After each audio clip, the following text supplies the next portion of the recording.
Bom dia a todas, bom dia a todos, boa tarde a todas, boa tarde a todos, boa noite a todas, boa noite a todos. Sejam muito bem-vindas e bem-vindos a este nosso reencontro semanal para mais uma aula de filosofia. Então aproveitem bem este momento, porque ele é breve. Rapidinho ele passa, um piscar de olhos. Então, vamos nos preparar para este momento. Esta aula que começa agora, ela tem muitas revelações para lhes apresentar. Sim, revelações, porque tudo aquilo que a gente faz com a filosofia é tirar o véu que está encobrindo a verdade. E você já parou para pensar como é que a verdade vai se apresentar para você ao longo da sua existência? É porque quando a gente para pensar como que a verdade vai se apresentar para nós, é sinal que nós já estamos nos aproximando dela, porque ela, de alguma maneira, dialoga conosco. Porque a verdade seja dita, não importa onde ela estiver, você a encontrará. Então, vem comigo, vamos nos preparar para ter mais um pedacinho desse véu retirado.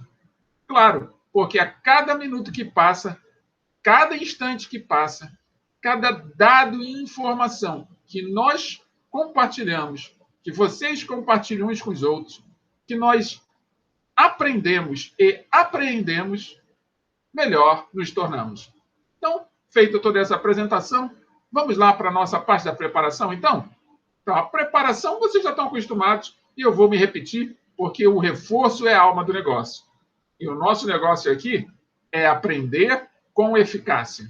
Sermos cada vez mais bem instruídos. E para sermos bem instruídos, precisamos do material de trabalho. Um deles já está na sua mão, que deve ser o seu smartphone, o seu computador, o seu tablet, não importa o que seja. Mas tem outros que você também precisa. Por exemplo, o livro. Você já pegou o livro? Não tem um livro? Também não precisa se preocupar. Porque a partir do momento que você assistir essa aula até o final e estiver matriculado numa das turmas às quais eu estou dando aula, você fará jus a receber as páginas do livro que nós estamos trabalhando. Lembrando sempre que o livro que nós utilizamos como suporte é o livro Filosofando. Ah, mas professor, eu não estou matriculado em nenhuma turma que o senhor dá aula. Como é que eu faço para ter essas páginas? Não se aquiete. Não fique impaciente, perdão. Não fique impaciente. Faça apenas uma coisa. Vá lá no comentário do YouTube, que é para onde você deve estar nos assistindo, e coloque lá, professor, gostaria de receber as páginas do livro que o senhor utilizou para a aula de hoje. E aí a gente disponibiliza sem problema algum.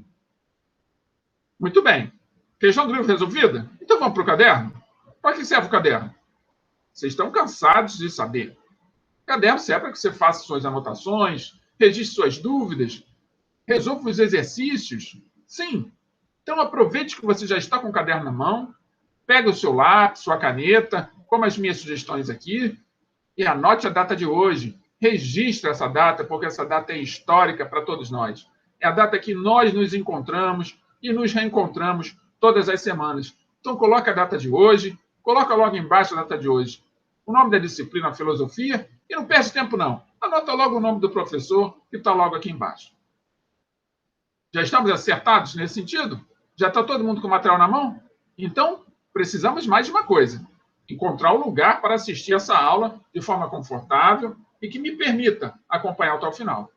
Então, lembrem-se, o fato de nós estarmos na internet e a internet é global, não significa que você pode ficar em qualquer lugar. Então, a primeira coisa que eu vou dizer hoje, ao contrário das últimas semanas, é que você esteja com a sua água em mãos. Ó, água. Sempre se hidratando. Então, eu trouxe aqui para vocês a sugestão de vocês levarem uma caneca para o lugar para onde vocês vão assistir a aula. Uma caneca que contenha água. Pode ser uma garrafinha, o recipiente que você quiser, desde que tenha água lá para que você se hidrate ao longo da aula inteira. Escolha um lugar em que você possa assistir essa aula sem importunar ninguém e sem ser importunado. Afinal de contas, é uma aula, você precisa estar concentrado e concentrada com o máximo da atenção. Então, você pode pegar uma cadeira, uma mesinha e levar para algum lugar que te sinta mais confortável, mais à vontade. Ou pode ser no sofá, se for o sofá o lugar em que você se sente mais à vontade. Pode ser na cozinha, estou dando ideias. Mas tem uma ideia que eu não permito e que eu não sugiro, que é qual? A cama, claro. Não vamos assistir essa aula na cama, porque ao assistir a aula na cama, ela vai acabar fazendo você adormecer. E você adormecendo, você não vai aproveitar o conteúdo que a gente tem para apresentar. Estamos combinados assim, então? Podemos ir para a próxima etapa da nossa apresentação? Então vem comigo. Sim, a próxima etapa é uma etapa bem simples. É aquela em que eu peço a vocês para se inscreverem no nosso canal, para que vocês possam estar devidamente matriculados nessas aulas. Claro que essa matrícula não gera número nem nada, você não precisa pagar por isso, mas esse registro faz parte do processo de você estar acompanhando as aulas todas as semanas. Só que não basta você se inscrever, você precisa também clicar nos sinos que aparecem logo aí embaixo. Sabe por quê? Porque o YouTube, quando você clica nos sinos, ele entende que você quer ser avisado e avisada de que uma nova aula está no ar. Então, clique no sino, faça jus a esse seu direito de ser avisado de que a aula foi para o ar. Concluiu a aula, assistiu ela até o final, chegou no finalzinho, gostou da aula, se sentiu bem, aprendeu coisas novas, revelou coisas que você não conhecia, tirou mais um pedacinho do véu que estava sobre a verdade? Ótimo. Então, o que você vai fazer? Clique em gostei. Eu vou ser muito grato a você se você fizer isso. Clicar em gostei, porque aí, quando você clicar em gostei, mais pessoas vão poder assistir essa aula pelas próprias indicações do YouTube. Mas se você não se sentiu à vontade, achou que a aula não te contribui com nada, muito pelo contrário, faça um favor a todos nós.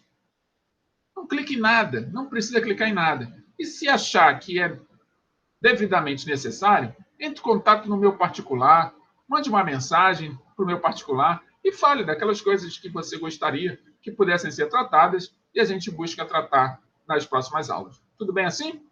E para concluir essa nossa apresentação de vez, é o momento que eu peço para vocês serem generosos e generosas. Vamos ser solidários e solidárias, caridosos e caridosas, fraternos e fraternas. De que maneira, professor? É simples. Está ao alcance do seu clique ou do seu dedo. Basta você colocar lá o seu dedo ou o seu mouse em cima do botão compartilhar. E compartilhe o link desta aula com quem você achar que deve. Escolha as pessoas, envie para quem vocês acham que vai poder aproveitar tudo isso que a gente discute aqui todas as semanas. E compartilhe. Pode ser colegas de turma, pode ser colegas de outra turma, pode ser colegas de outros colégios, pode ser adultos que você conhece, que não estão matriculados em lugar nenhum, mas gostam das temáticas que a gente apresenta aqui. Então, compartilhe. Faça esse serviço. Sim, é um serviço de compartilhamento. Compartilhe e assim você vai estar ajudando cada vez mais pessoas a terem esclarecimentos a respeito das temáticas que nós trabalhamos aqui na nossa sala de aula virtual. Combinados assim?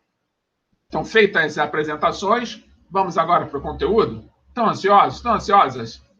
Calma, não precisa ficar ansioso e ansiosa. O tema da aula de hoje está aí no quadro para vocês. O que foi o helenismo e as suas escolas filosóficas. Muito bem, aqui nós temos uma figura de dois filósofos. Mas para que serve pensar no helenismo? Calma. Vem de Helena? Não, não vem de Helena.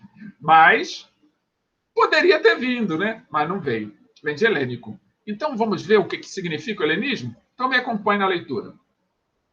O termo helenístico é usado para se referir à civilização que utilizava o grego como língua oficial a partir das conquistas de Alexandre o Grande, em 336 anos antes de Cristo, até o domínio romano sobre a Grécia Antiga, em 146 anos antes de Cristo, ou até o domínio romano sobre o Egito, em 30 anos antes de Cristo. Vejam só, coloquei até aqui, vamos chamar isso aqui de um outdoor, né? É um recorte do outdoor que fez a divulgação do filme Alexandre. Vocês podem procurar aí pela internet e assistir, é um filme bastante longo. mas dá uma noção um pouco do que foi esse império de Alexandre e como é que esse termo helenístico se espalhou por toda a Grécia. Grécia conquistada por Alexandre, vamos pensar bem claramente a respeito disso. Tudo bem? Lembrando, isso tudo aconteceu muitos séculos antes de Cristo. Isso não é uma realidade que nós vamos encontrar hoje em qualquer lugar, a não ser nas literaturas.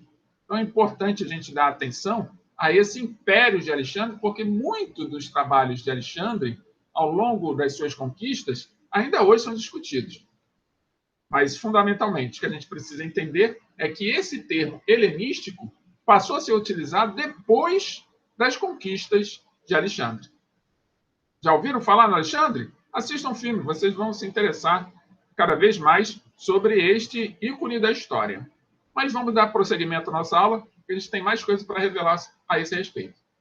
Então, a filosofia helenística é fortemente marcada por uma preocupação central com a ética, aqui entendida como o estabelecimento de regras do bem viver, da arte de viver. Então vamos pensar antes de prosseguir na leitura. Quando se fala de ética, muitas dúvidas surgem, mas tem uma coisa que define e deixa bem claro para quem tem dúvida ainda do que é ética. Qual é a dúvida do termo ética? É se ética é a mesma coisa que moral, e se moral é a mesma coisa que ética, as duas coisas são idênticas. Não, elas não são idênticas. Muito pelo contrário, elas são complementares, vamos dizer assim. A ética, se a gente quiser de uma forma bem simples traduzir, é a essência das coisas. É a essência da verdade. É aquilo que mexe com toda a coletividade. É quando o coletivo tem a razão. Entretanto, a moral é aquilo que faz você, enquanto indivíduo, escolher que lado ficar.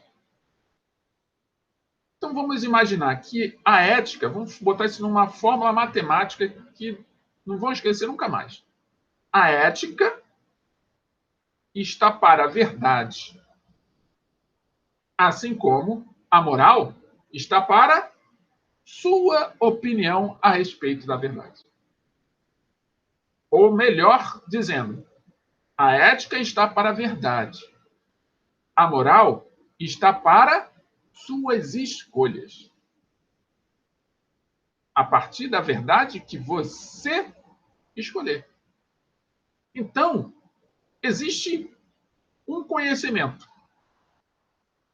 Este conhecimento, que nós podemos chamar de conhecimento verdade, ele detém todos os mistérios do universo. Nós, seres humanos, a cada minuto que passa estudando, nos aproximamos um pouco deste conhecimento verdade. Mas o que a gente apenas tem acesso são migalhas dessa verdade. São pequenos grãos, ou até menos. São pó de verdade. Acontece que com este grãozinho minúsculo, com esse pó de verdade, que nós conseguimos ter acesso através de nossos estudos, pode fazer com que nós façamos boas ou más escolhas. A forma como eu vou escolher, a forma como eu vou agir, está diretamente associada à forma como eu vou lidar com aquele pó de verdade que eu tive acesso. E esta forma, esse jeito pessoal de escolha, de conduta, de comportamento, é que é a sua moral. Que pode ser boa ou má. Mas quem define isso? Bem, não temos uma definição.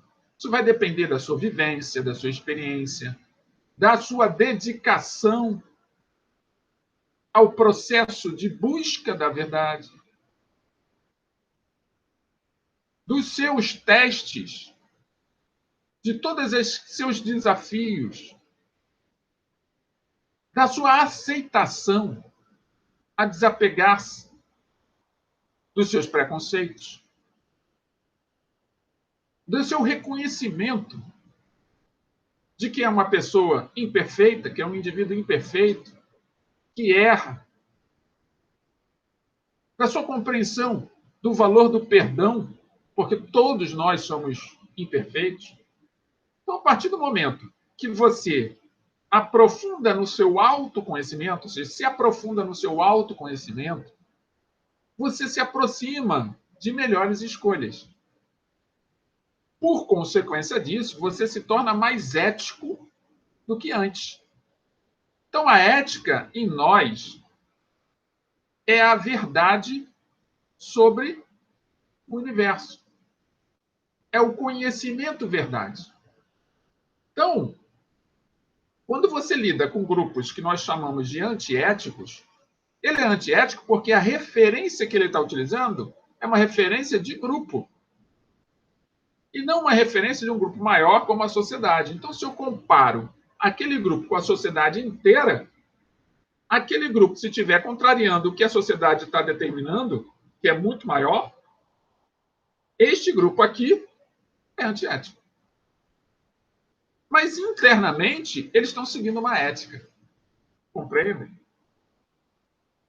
Agora, quem pertence ao grupo, que do ponto de vista da sociedade é antiético, eles possuem moral assim como qualquer outra pessoa que está fora ao grupo. E a moral deles pode ser percebida através de suas escolhas e da forma como eles agem diante de suas escolhas. Então, eu posso perceber a moralidade a partir das condutas das pessoas, da forma como você age. Eu posso dizer que se você é moralista ou imoral, ou até amoral, que seria a ausência por completo de uma moralidade. Que, de certas formas, nós poderíamos dizer que a ausência da moralidade é uma moral desconhecida.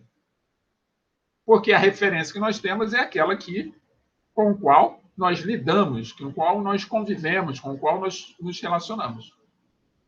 Está claro isso para vocês? Podemos prosseguir, então? Então, vamos lá. No mundo pluralista e multicultural, ou seja, cosmopolita, o homem sentia-se desenraizado. E a polis, que é o nome que dava a cidade na Grécia, deixou de ser sua referência básica. A ataraxia, que significa paz de espírito ou tranquilidade, e não a política, leva os homens à eudaimonia, que é a felicidade. Então, isso aqui já é uma referência a Aristóteles. E quando Aristóteles fala de eudaimonia, ele está falando da busca pela felicidade. E para buscar a felicidade, nós precisamos, segundo esse filósofo, encontrar-nos com a nossa paz de espírito, com a nossa tranquilidade. E para fazermos isso, o que a gente precisa fazer? Buscar o bem a todo custo, a qualquer preço. O bem tem que prevalecer. E se o bem tem que prevalecer, as regras que me conduzem ao bem precisam ser obedecidas. Está claro? E quando eu obedeço a essas regras, pensando não mais em mim, nas minhas escolhas pessoais, e sim no todo, eu construo a ética daquela sociedade, daquele grupo, daquele território, daquela humanidade. Então, há certos conceitos éticos ou condutas éticas que atingem a todos, outros atingem grupos separados, isolados. Uma das condutas éticas que atinge a todos, por exemplo, são as experiências de laboratório com cobaias humanas. É uma conduta ética que ainda é muito discutida. Mas não é o nosso assunto. Aqui a gente está só apresentando o helenismo. É apenas para vocês verem como é que esse termo ética não é novo. Ainda se fala muito nele, mas ele tem raízes na antiguidade. E é na antiguidade que a gente tem que buscar a compreensão da sua origem e qual é a oscilação que ao longo do tempo esse termo teve e de qual forma que ele se encontra hoje. Compreenderam? Dúvidas? Escrevam. Se posicionem. Digam o que estão pensando. Que assim a gente consegue dialogar melhor. Tá bom? Então vamos para a próxima tela. Em vez de valorizar o autor com exceções notáveis, tal qual Plotino, Zenão de Cítio, Epicuro ou Cícero, o pensamento no mundo helenístico é usualmente associado a uma escola ou tradição. Então, quando o termo ética foi forjado, vamos falar assim, quando o termo ética foi forjado, ele não ficou atribuído a A ou B. Isso lá na antiguidade, lá na época de Alexandre. Não foi atribuído ao filósofo A ou ao filósofo B. Ele foi atribuído às escolas. Então, cada escola continha uma certa quantidade, uma certa característica de filósofos que defendiam determinados pontos de vista. E dentro dos seus pontos de vista, quem entrasse nas escolas ficava, vamos chamar de seguidor, como a gente usa hoje o termo, né? Se tornava seguidor daquelas ideias. Então, nós vamos falar um pouco sobre essas escolas, mas por enquanto, estão entendendo? Então, as escolas é que vão definir. É como se fossem partidos políticos. Então, o partido A defende a ideologia X. O partido B defende a ideologia Y. O partido C defende a ideologia Z. E assim vai. Então, na época lá de Alexandre, também foi assim. Só que eram de escolas filosóficas. E aqui eu tenho uma foto que demonstra um pouco como é que eram as discussões nessas escolas. Podemos continuar, então? Vamos lá. Muitas escolas helenísticas foram acusadas de dogmáticas e doutrinárias, por deixar de lado o aspecto polêmico e dialético da filosofia grega. Além do mais, elas são profundamente ecléticas, por sintetizar diferentes doutrinas. A originalidade, assim, tem menos valor que a vinculação ao grupo. As principais escolas helenísticas são a estoica e a epicurista. Percebam.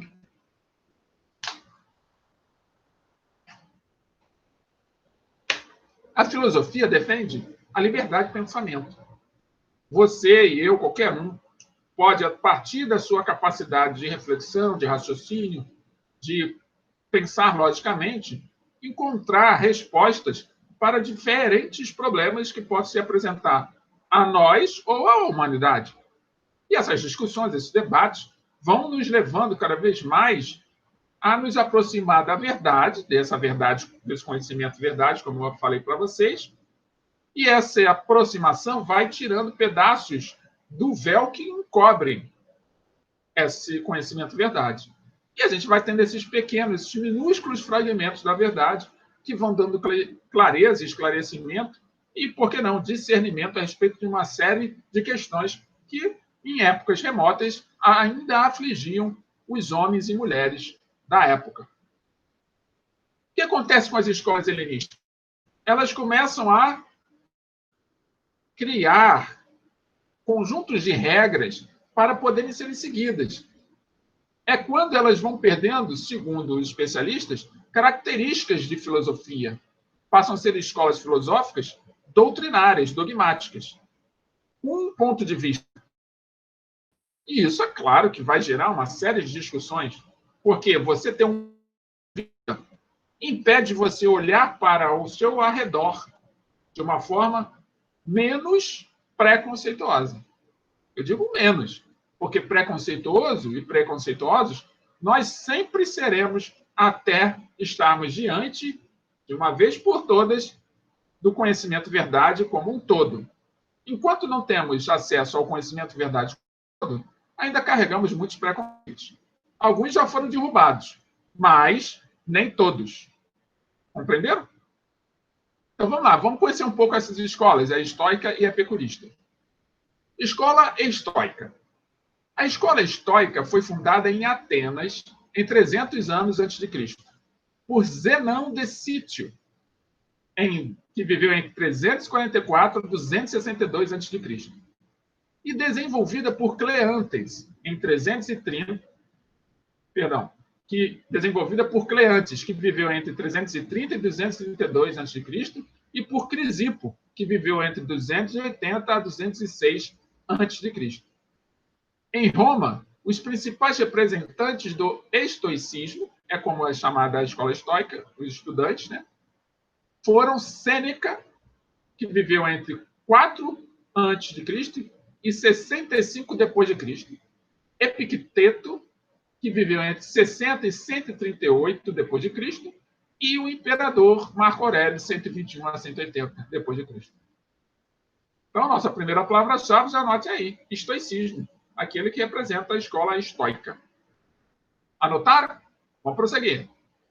O termo estoicismo deriva de stoa poikile, que significa pórtico pintado. Pórtico pintado. Sabe o que é pórtico? Sim. Aquilo que fica geralmente nas entradas das cidades. A gente conhece aí quem vive em municípios da Baixada Fluminense e conhece por alguma questão pessoal ou de passagem o município de Belford Roxo, já deve ter ouvido falar no pórtico de Belford Roxo. E como que isso deu pano para manga e discussão. Mas o que é o pórtico? É aquele portal que fica na entrada das cidades. Então, o estoicismo deriva de pórtico pintado, como se fosse uma porta de entrada. Local em Atenas onde os membros da escola se reuniam. Então, eles se reuniam embaixo do pórtico, ou aos arredores dele. O estoicismo é a primeira ética universal, fundada numa igualdade de princípios de todos os homens. Cada um deve se pensar como cidadão do mundo, isto é, um cosmopolita. Então, foi no estoicismo que começou a se discutir o fato de nós sermos seres globalizantes. Pois bem, lá na antiguidade, falando de globalização. Não essa globalização que a gente conhece hoje, essa que permite a gente estar junto, separado, todas as semanas aqui através das nossas aulas. Mas é a ideia de um indivíduo que não pertence a um local, ele pertence ao planeta. É a compreensão de que você é um ser cósmico, que você pertence ao cosmo e não a um local específico. Por isso, ética universal. Você é um ser vivo que pertence ao universo inteiro. Mesmo que o universo tenha outros seres vivos desconhecidos de nós, nós fazemos parte dessa população de seres vivos que habitam o universo. Essa ética universal acredita num princípio, que é a igualdade entre todos.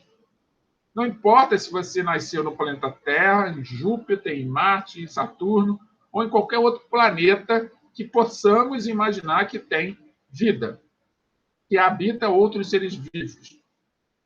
Nós todos somos iguais. Essa era a ideia.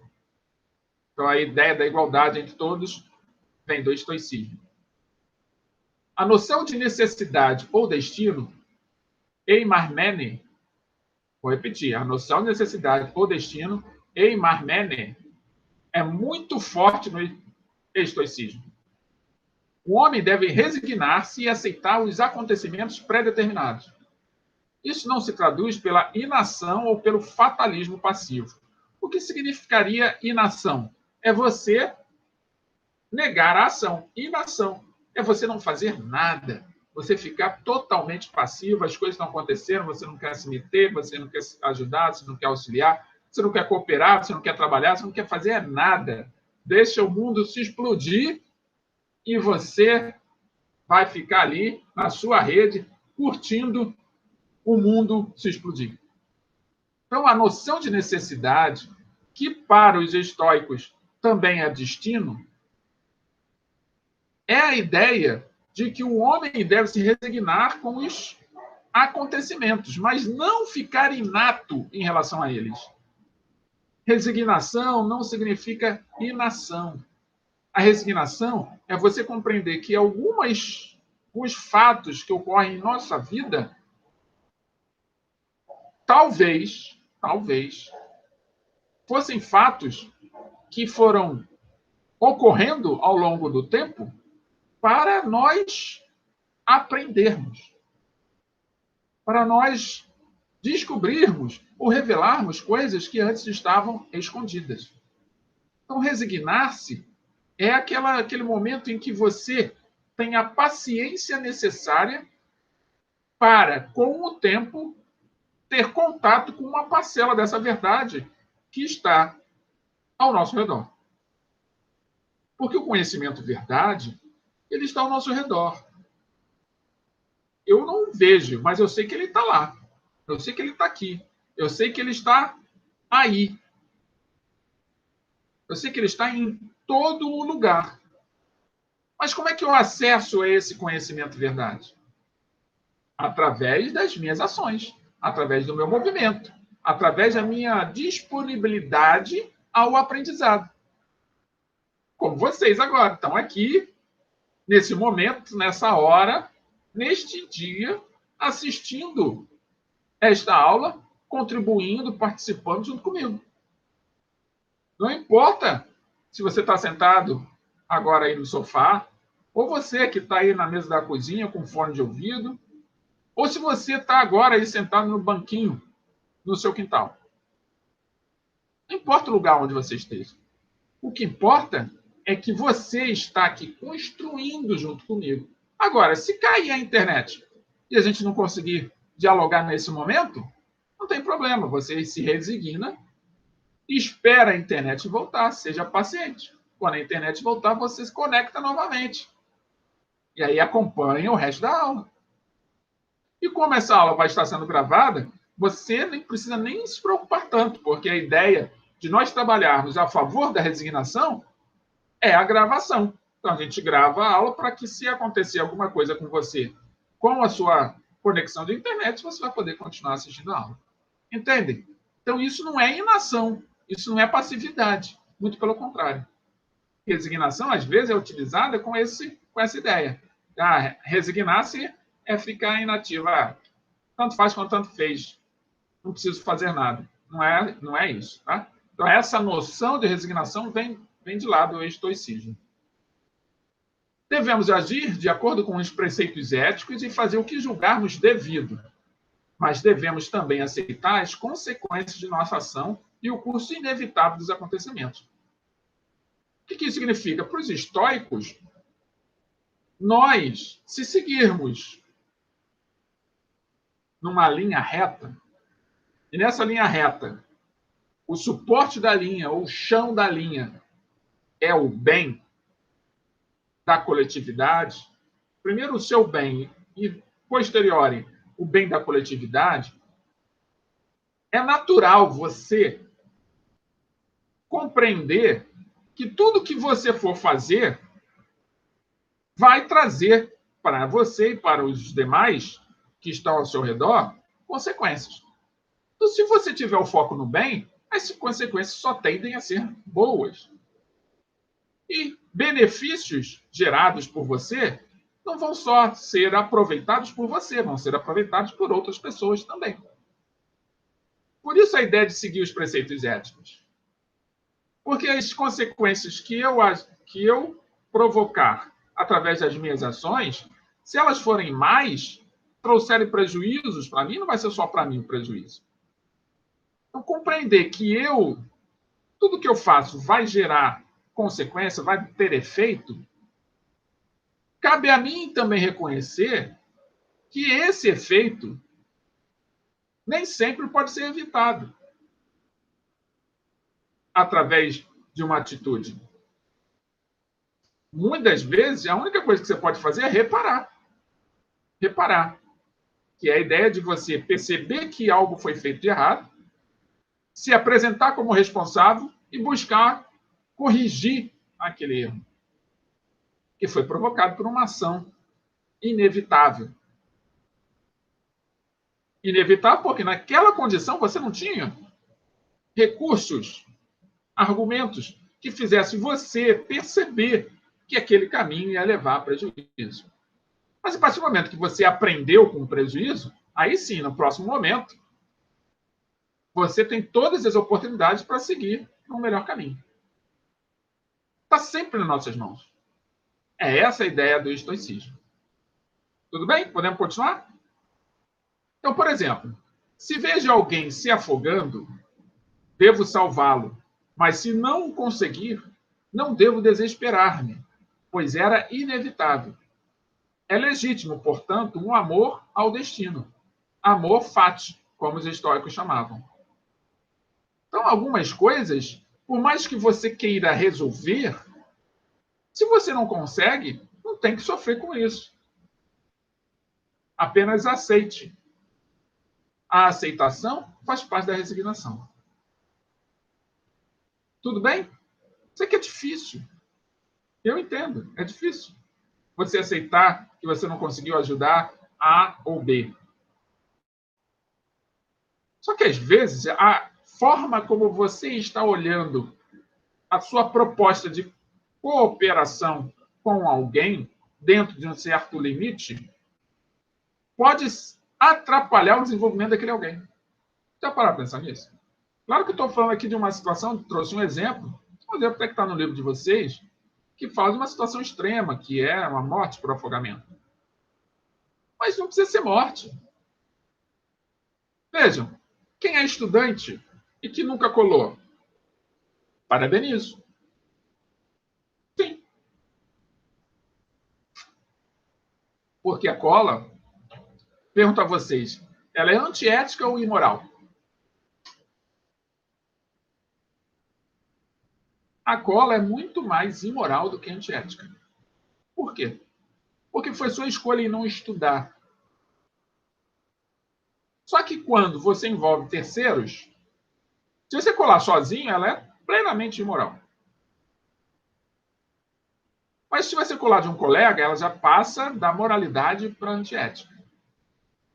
Agora, se você levar vantagem dentro de uma competição com a sua cola, aí ela passa a antiética, porque a competição inclui outros. Se é uma coisa apenas para salvar a sua pele, ao invés de você estudar, você colou, vamos supor uma recuperação de uma prova para você não ficar reprovado ou reprovado. Aí é imoral. Entende? Sempre quando você envolve mais pessoas, passa a ser antiético. Quando o prejuízo ou o benefício é ético. É para a coletividade é ético. Se é individual, é moral. Mas o que isso tem a ver com a questão de eu agir e não me, vamos dizer assim, ficar me sentindo culpado ou culpada por não ter conseguido ajudar aquela pessoa? É porque a ajuda, ela está dentro de que contexto? Pense comigo. Quando você pensa em ajudar alguém, você está pensando em quem? Tudo bem, na pessoa. Mas você está querendo ajudar a pessoa, pensando na pessoa, mas quem é a sua referência para a sua escolha em ajudá-la? Sim, você. A referência que você utiliza é você. Você olha para si mesmo e pensa assim, eu posso ajudar fulano. E aí você se oferece a ajudar. Quando você se oferece a ajudar, você não sabe. Porque você não tem elementos, informações, dados verdadeiros a respeito das necessidades daquela pessoa. Lembra aqui, ó? Vou botar aqui. A noção de necessidade. Os estoicismos, os estoicos falam. O que eu estou querendo dizer com isso? E para que a gente possa ajudar alguém, antes de mais nada, eu tenho que ter elementos suficientes para compreender que aquela ajuda vai, de fato, trazer benefício. Talvez uma pessoa morrendo de fome, está com uma necessidade muito grande de comida. Você tem comida, você dá comida para ela, você salvou a vida dela. Senão ela ia morrer de fome. Mas, de repente, Uma outra pessoa que tem comida, mas pede comida a você, e você dá, pode ser que naquele momento em que você escolheu dar a comida para aquela pessoa, você tenha criado nela uma acomodação. Que é entender que basta se fazer de coitado ou coitada para poder receber o alimento. Com todo cuidado para não generalizar isso, tá? Eu estou usando aqui exemplos pontuais. Porque esses exemplos pontuais, quando o indivíduo A agindo assim, tem uma questão moral dentro dele, que você não conhece. E se você não conhece, é muito complexo você, quando for ajudar e alguma coisa acontecer, você se frustrar ou se culpar. Então, antes de você se frustrar, antes de você se culpar, pense, certas coisas são inevitáveis, não depende de você, porque estava dentro do indivíduo. É ele que age daquela maneira incorreta. Você apenas cumpriu com aquilo que você acredita que é o correto. Então, mesmo que se você se dispõe a ajudar, se a ajuda não for bem-sucedida, não se preocupe. A sua parte foi feita. Mas se por alguma razão você sentir que a necessidade que ali se apresenta, você não tem condições de atender, não atenda. Não force a barra. Porque você precisa estar genuinamente, de coração aberto, para que você faça uso da ética, que é a sua conduta voltada para o bem. Não apenas o bem de um, mas o benefício de toda uma coletividade. Se você tiver o olhar voltado para o bem, pode ter certeza, os resultados, mesmo que não sejam bem-sucedidos, eles vão trazer benefício. Podemos prosseguir, então? Querem uma aguinha? Podem beber. Vamos lá, vou dar um tempo para vocês.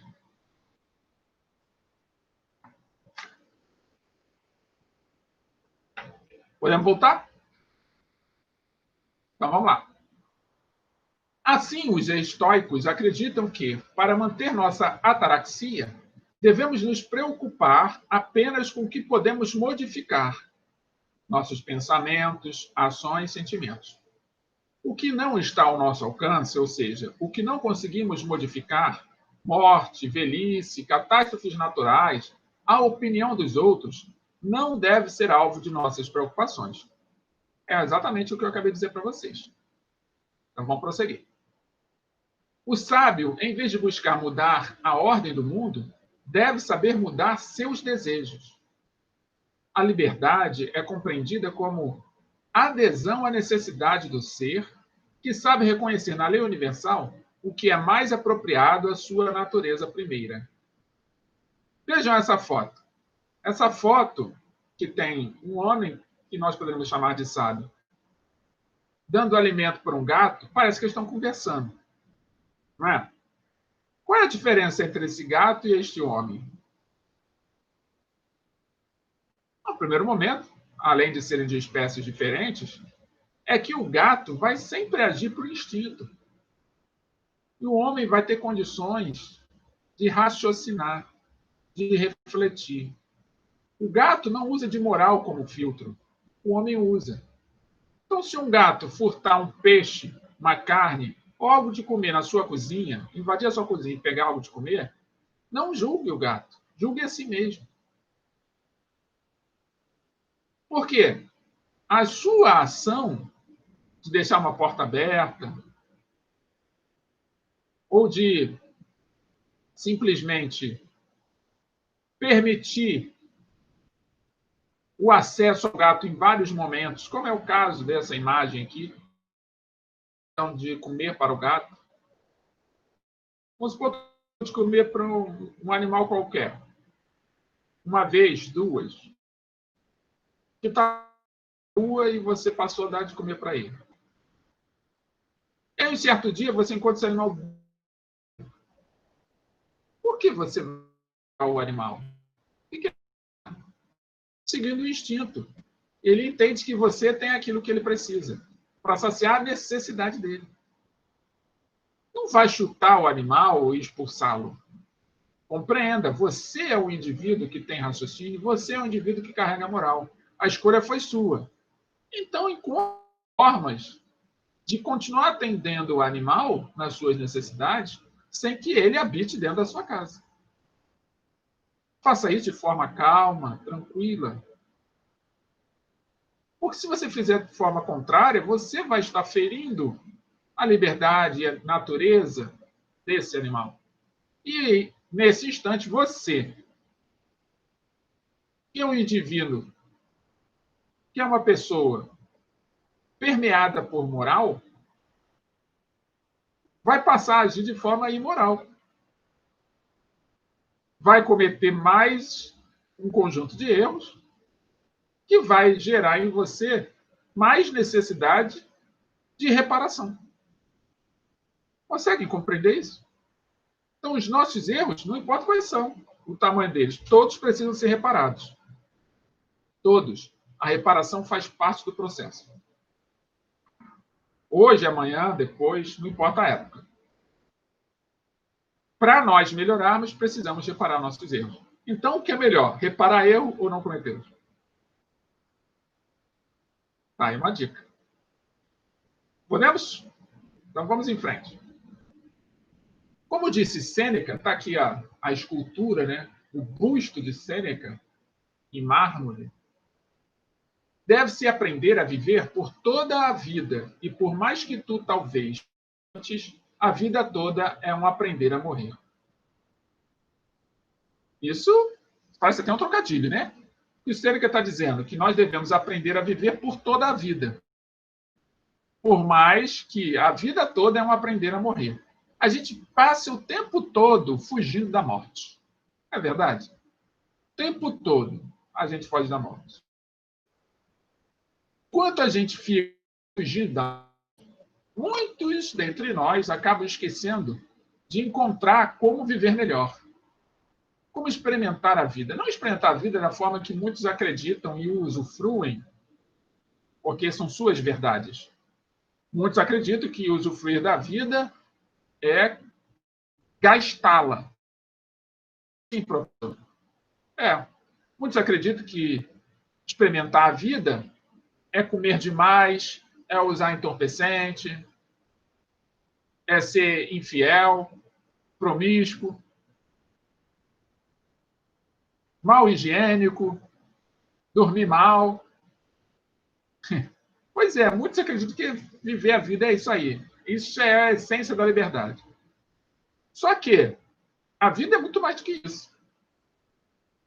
Então a gente deve aprender a viver todos os dias. A cada dia que passa, a gente tem que descobrir uma coisa que faça a nossa vida ganhar cada vez mais sentido.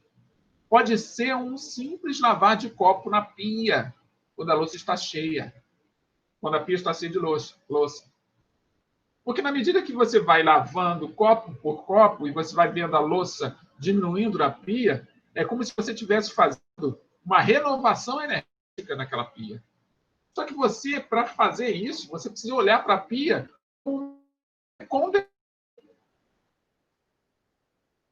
pessoas na sua família. Teve um grande almoço. A pia está lotada de louça suja. Panelas, pratos, copos, talheres. Alguém tem que ir desfazer aquele nó. Quando você olha para a pia, o que você vê? Energia condensada. Quem se coloca à disposição de lavar é aquele que está disposto a aprender a manusear aquela energia. E como é que se manuseia aquela energia? Usando água, sabão. A água e o sabão vai dissolvendo cada gotinha de energia condensada que está ali naquela pia. Isso vai liberando harmonia para aquele ambiente. Só que para que você, que já viveu essa experiência, entenda isso, você tem que ir para a pia com esse olhar. Se você for para a pia com rancor, com mágoa, com chateação, porque tem muita louça para lavar, Pode ter certeza que a louça vai levar horas para acabar e você vai sair muito cansado ou cansada dali. Mas, ao contrário disso, se você tiver esse olhar que eu apresentei, você vai se sentir renovado e renovada ao terminar o trabalho. E assim. Então, a vida toda, para Sêneca, é um aprender a morrer. Porque se eu parar para pensar na morte mesmo, eu vou entender que a morte nada mais é do que uma fagulha, ou melhor, uma agulha no meio do palheiro. Quando todo o palheiro for consumido, a agulha vai aparecer. Só que você precisa consumir esse palheiro de forma calma, tranquila e consciente, para que a agulha apareça de forma eficiente. Senão, você vai acabar pisando no palheiro de qualquer maneira, vai furar o pé nessa agulha e, no final, você vai adiantar aquilo que não era para ser adiantado. Não sei se me fiz compreender. Comente aí, o que vocês acham disso? Sobre tudo isso que eu falei. Enquanto vocês vão refletindo, vamos seguir em frente. Escola epicurista. Epicuro, que viveu em 341 a 271 a.C., notabilizado por seu tratado da natureza, fundou sua escola em Atenas em 306 a.C. Percebam que todos eles são contemporâneos. Né? Essas escolas foram desenvolvidas todas na mesma época. Reunindo-se com seus discípulos no jardim, chamado de Quepos, que ficou conhecido na antiguidade, enquanto os estoicos eram debaixo lá do pórtico, os epicuristas eram no jardim. Nossa segunda palavra-chave, epicurismo. 2 segundinhos para anotar. Vamos lá. O jardim, está aqui um exemplo do jardim, aqui na foto. O jardim tornou-se uma comunidade filosófica que põe em prática a ideia de frugalidade. Frugal é você se sentir livre, à vontade, sem preocupações, sem dogmas.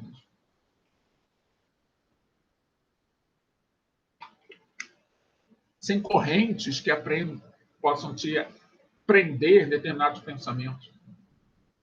Então, o jardim tornou-se uma comunidade filosófica que põe em prática a ideia de frugalidade, serenidade e amizade, a rejeição das superstições religiosas e as vaidades sociais.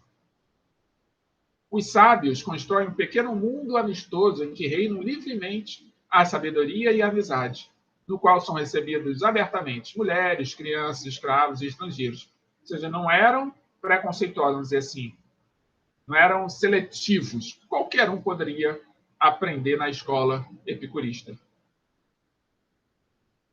Para Epicuro, o que nos afasta do soberano bem são os 4 grandes medos humanos. O medo dos deuses, está aqui uma imagenzinha para reproduzir isso. O medo da morte, está aqui uma outra imagem. O medo do sofrimento, está aqui uma imagem de sofrimento. E o medo da dor. Não, do sofrimento, está aqui a imagem de sofrimento. Confundi todas as fotos. Acontece. Vamos repetir para a gente resolver esse probleminha. Então, para Epicuro, o que nos afasta soberano bem são os 4 grandes medos humanos. O medo dos deuses, aqui em cima. O medo da morte, aqui embaixo. O medo do sofrimento, aqui na minha direita, ascendente. E o medo da dor está aqui na minha direita, descendente. Os 4 medos não têm razão de ser, pois são alimentados por crenças vãs. Então, para Epicuro, o que atrapalha nós nos aproximarmos do bem, que eu posso chamar de verdade, são os medos. Vamos ver os medos, então. De fato, não são as coisas que nos atormentam, mas sim as elaborações e os pensamentos que temos delas. A morte, por exemplo, não deve ser temida, pois se pensarmos, veremos que não há por que ansiar a imortalidade. Além disso, a morte não é nada em relação ao homem. Ou ela existe e ele não existe, ou ele existe e ela não existe. Só existe morte porque existe vida. De uma forma bem simples, é isso. A morte de um amigo não nos deve fazer infelizes, pois não é um mal para ele. Reflito sobre isso, não vou comentar. Reflito sobre essa frase. A morte de um amigo não nos deve fazer infelizes, pois não é um mal para ele. Reflitam. Quiserem comentar? Surge então a nossa terceira palavra-chave, justiça. Justiça. E dessa forma, até perdi um pouco, né? Eu estava tão empolgado aqui falando. Dessa forma, nós chegamos ao final da nossa aula de filosofia, com um gostinho de quero mais. Estava empolgadaço aqui, falando sobre as escolas epicuristas e estoicistas. Mas, como toda aula, ao chegar ao final, precisa de um teste, nós vamos fazer o nosso teste, que é o nosso exercício de fixação, para ver se vocês aprenderam direitinho. Então, como chegamos ao final, é importante lembrar que daqui a instantes, quem está matriculado em uma das turmas que eu trabalho vai receber na atividade as letras desse exercício, A, B, C, D e E. E quem está acompanhando pelo YouTube, é só responder com a letra que acha que está correta. Então vamos lá acompanhar a leitura. O termo ataraxia designa o ideal da imperturbabilidade ou da serenidade da alma, em decorrência do domínio sobre as paixões ou da extirpação destas. Está no dicionário de filosofia. O termo ataraxia está fortemente ligado ao, letra A, epicurismo e estoicismo, letra B, hermetismo e ao congruísmo, letra C, jansenismo e ao laxismo, letra D, idealismo transcendental e letra E, materialismo. Escolham qual a opção que vocês acham correta. E assim chegamos ao final de mais uma aula de filosofia e, como todas as semanas, eu trago uma mensagem e a mensagem final é do filósofo chinês Confúcio. Vamos a ela. O que Confúcio nos diz? Aquilo que escuto eu esqueço, aquilo que vejo eu lembro, aquilo que faço eu aprendo. Vou repetir a mensagem de Confúcio. Aquilo que escuto eu esqueço, aquilo que vejo eu lembro, aquilo que faço eu aprendo. Reflitam sobre essa mensagem, comentem se vocês acharem necessário.